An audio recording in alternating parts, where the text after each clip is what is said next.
صرف 13 برس کی عمر میں اپنی 23 سالہ کزن سے نکاح کے بعد پاکستان کے پہلے منتخب وزیر اعظم ذوالفقار علی بھٹو خود سے 10 برس بڑی اپنی پہلی بیوی شیریں امیر بیگم سے خوش تو تھے، تاہم وہ اکثر انہیں اپنی پسند کی دوسری شادی کے حوالے سے بھی باور کرواتے رہتے تھے۔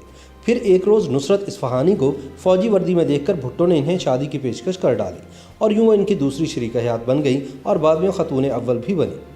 قائد عوام کا خطاب پانے والے ذوالفقار علی بھٹو 5 جنوری سن 1928 کو سر شاہنواز بھٹو کے ہاں سندھ کے شہر لاڑکانہ میں پیدا ہوئے۔ ذوالفقار علی بھٹو سر شاہنواز کے تیسرے بیٹے تھے۔ ان کا سب سے بڑا بھائی سکندر علی بھٹو سن 1914 میں صرف 7 برس کی عمر میں نمونیا کے باعث جہان فانی سے چلا گیا، جبکہ سن 1953 میں دوسرا بھائی امداد علی بھٹو بھی 39 برس کی عمر میں جگر کے عارضے میں مبتلا ہونے کے بعد جانبر نہ ہو سکا۔ بھٹو نے بمبئی اور آکسفورڈ یونیورسٹی سے تعلیم حاصل کی۔ ان کی 2 شادیاں تھیں، پہلی شادی خاندان میں جبکہ دوسری شادی ایرانی نژاد خاتون نصرت اصفہانی سے ہوئی۔ نصرت بھٹو سے ان کے 2 بیٹے میر مرتضیٰ بھٹو، شاہنواز بھٹو اور 2 بیٹیاں بے نظیر بھٹو اور صنم بھٹو پیدا ہوئیں۔ ذوالفقار علی بھٹو سمیت ان کے 3 بچے بے نظیر بھٹو، میر مرتضیٰ بھٹو اور شاہنواز بھٹو غیر طبعی موت کا شکار ہوئے۔ صنم بھٹو اب بھی حیات ہیں اور لندن میں غیر سیاسی زندگی بسر کر رہی ہیں۔ بھٹو کی بڑی بیٹی محترمہ بے نظیر بھٹو اسلامی دنیا میں پہلی خاتون وزیر اعظم ہونے کا اعزاز بھی رکھتی ہیں۔ ذوالفقار علی بھٹو کی شخصیت کا سحر کئی عشرے گزرنے کے باوجود آج بھی قائم ہے۔ لوگ آج بھی ذوالفقار علی بھٹو اور بھٹو خاندان سے دیوانہ وار محبت کرتے ہیں، جبکہ بھٹو کو تختہ دار تک پہنچانے والے بھولی بسری داستان بن گئے ہیں۔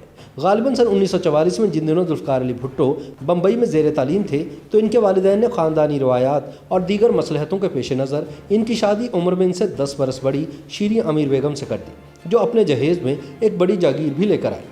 قیام پاکستان کے بعد یہ جوڑا پاکستان منتقل ہو گیا اور کچھ عرصے بعد بھٹو اعلیٰ تعلیم کے لیے برطانیہ چلے گئے۔ وطن واپسی پر جب بھٹو سندھ مسلم لاء اسکول میں قانون کی تعلیم دینے کے ساتھ پریکٹس بھی کرنے لگے تو کبھی کبھار نڈیروں میں مقیم اپنی بیوی سے ملنے چلے جاتے۔ شیریں امیر بیگم کی یادداشتوں کے مطابق ان دنوں ذوالفقار علی بھٹو پر قائد اعظم محمد علی جناح کی طرح سیاسی رہنما بننے کی دھن سوار تھی۔ بھٹو اپنی اس بیوی سے ناخوش نہیں تھے، تاہم وہ اکثر انہیں اپنی پسند کی دوسری شادی کے حوالے سے باور کراتے رہتے تھے۔ چونکہ شیریں بیگم کا تعلق سندھ کے روایتی بھٹو خاندان سے تھا، لہٰذا یہ ممکن نہ تھا کہ وہ پردہ ترک کر کے عوامی مقامات اور تقریبات میں بھٹو کے ساتھ نظر آئے۔ علاوہ ازیں وہ پڑھی لکھی بھی نہ تھی۔ شیریں بیگم نے اپنے ایک انٹرویو میں کہا تھا کہ کراچی شہر میں انہیں کوئی نہیں جانتا، بلکہ لاڑکانہ میں بھی کوئی انہیں چہرے سے پہچان نہیں سکتا کہ یہ مسز بھٹو ہیں۔ بیگم بھٹو کو یہ گلہ بھی رہتا تھا کہ ان کا شوہر ان سے ملاقات کے لیے چوری چھپے کیوں آتا ہے۔ بہرحال ضیاء دور میں جب بھٹو کو پابند سلاسل کیا گیا تو شیریں بیگم نے 4 مرتبہ ان سے جیل میں ملاقات کی۔ ضیاء الحق نے صرف شیریں بیگم کو اجازت دی تھی کہ وہ اپنے شوہر ذوالفقار علی بھٹو کا آخری دیدار کر سکتی ہیں۔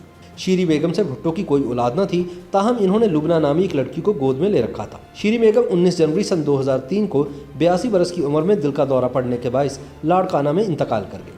انہیں بھٹو خاندان کے آبائی قبرستان گڑھی خدا بخش میں دفن کیا گیا۔